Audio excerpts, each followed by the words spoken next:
Oui, monsieur le maire, chers collègues. Alors, je commencerai par m'étonner que ce rapport concernant la modification des critères d'attribution de places en crèche soit présenté aujourd'hui. Vous aviez promis la concertation. Vous avez fait, à notre connaissance, 2 réunions, parce que la 3e, on n'y a pas été invité. Donc, des réunions préalables aux hypothèses de cotation, sans qu'aucun élu municipal du groupe Une Volonté pour Marseille ne soit convié. Madame Guérard n'a pas saisi non plus notre présidente de groupe, comme je lui avais demandé, afin que les choses soient faites de façon officielle. Pourtant, vous aviez validé cette proposition lors de la commission ECSS du 2 octobre, préalable au conseil municipal du 5 octobre 2020. Passons. C'est votre façon de vivre la démocratie. Vous avez donc fait 2 ou 3 réunions de travail. Vous avez promis qu'une fois la cotation déterminée et testée, vous réuniriez à nouveau le groupe de travail afin de présenter cette nouvelle cotation et en débattre, mais que nenni. Passons, c'est votre façon de faire de la concertation. Vous nous présentez aujourd'hui un rapport prévoyant des cotations et nous promettez que le nouveau règlement intérieur arrivera après. Mais comment apprécier vos critères si vous ne les définissez pas? Comment comprendre votre politique si elle n'est pas formulée? Je pense notamment aux situations particulières qui étaient en partie explicitées dans notre règlement intérieur. J'ai plein d'exemples en tête après ces 5 années passées à présider toutes les commissions d'attribution et il me semble qu'elles doivent continuer à être réservées à des cas graves pour lesquels l'accueil de l'enfant et le soutien à la parentalité sont primordiaux. Mais juste une promesse que le règlement intérieur nous sera proposé prochainement. Passons, c'est votre façon de faire voter des notes sans éclairage politique. Venons-en à la cotation.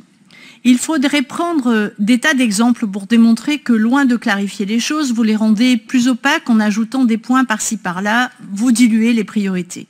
Pourtant, lors de votre 2e groupe de travail, tous semblaient s'accorder à ce que la priorité devait aller à ceux qui travaillent.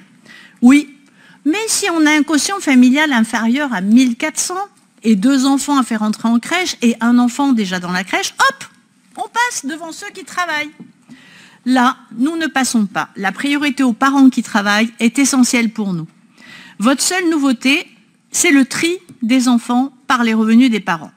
Le quotient familial de la CAF permet de prendre en compte tous les revenus, que cela soit ceux du travail, mais aussi tous les revenus sociaux versés à la famille ou à des tiers comme les APL. Faire une sélection par le quotient familial, c'est le contraire de la mixité sociale. Priorité aux quotients familiaux les plus bas, mais vous allez créer des crèches à 2 vitesses. Les crèches municipales avec les familles les plus en difficulté et les crèches associatives qui sont pourtant soumises aux mêmes règles pédagogiques, aux mêmes règles tarifaires. Elles accueilleront les autres familles. Est-ce que c'est ça, votre conception de la mixité sociale? Nous ne passons pas, car ces établissements de proximité que sont les crèches doivent refléter la mixité de leur quartier. De plus, vous allez réaliser l'inégalité territoriale, puisque selon le quartier où elles habitent, des familles avec des revenus identiques seront soit priorisées, soit n'auront aucune chance d'obtenir une place en crèche. Nous ne passons pas, n'opposez pas les familles entre elles, offrez-leur les mêmes chances d'un bout à l'autre de la ville. Enfin, le quotient familial est un outil qui sert à la tarification sociale, à la tarification des crèches ou des centres aérés en convention territoriale globale par exemple. Mais cet outil a des effets pervers si on s'en sert en matière de sélection. En effet, le calcul du quotient familial ne tient pas compte du fait qu'il y a 1 ou 2 parents dans la famille. De ce fait, quand les 2 parents travaillent, en général, les revenus sont plus importants, sans pour autant donner la possibilité d'accéder au tarif d'une assistante maternelle ou à une micro-crèche privée, et ce, malgré les aides de la CAF au libre choix du mode de garde. Votre cotation va donc privilégier les familles monoparentales. C'est votre... Oui, mais c'est grave. De la même façon, le quotient familial va privilégier les familles nombreuses. Nous n'avons rien contre les familles monoparentales et les familles nombreuses. Ce qui est ennuyeux, c'est que d'une part, ça va rendre beaucoup plus illisible l'accession à une place en crèche pour la plupart des familles, et d'autre part que vous allez limiter la typologie des familles dans les crèches. Là aussi, la mixité ne sera pas au rendez-vous. Vous en ferez le bilan dans 3 ans, mais vous aurez fait perdre dans 3 ans, il faut 3 ans pour renouveler toute la classe dans une crèche, mais vous aurez fait perdre du temps aux familles et au bien vivre ensemble que nous souhaitons. Nous ne passons pas là non plus, car pour le bon équilibre de la crèche, la mixité des typologies familiales est souhaitable. Pour résumer, vous voulez faire de cette cotation une histoire politique. Vous avez fait campagne en disant qu'il n'y avait pas de commission, qu'il n'y avait pas de cotation, et vous avez découvert qu'elle existait. Simple, certes, qui a besoin d'être affinée. Je vous y aurais volontiers aidé d'ailleurs, car ma conception des choses est d'être au service des tout-petits Marseillais et de leurs parents.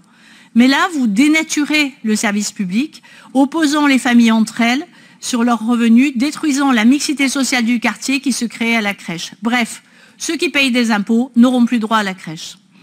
Et pendant ce temps, je lis ici et là que vous revenez sur certains projets de création de crèches que nous avions actés.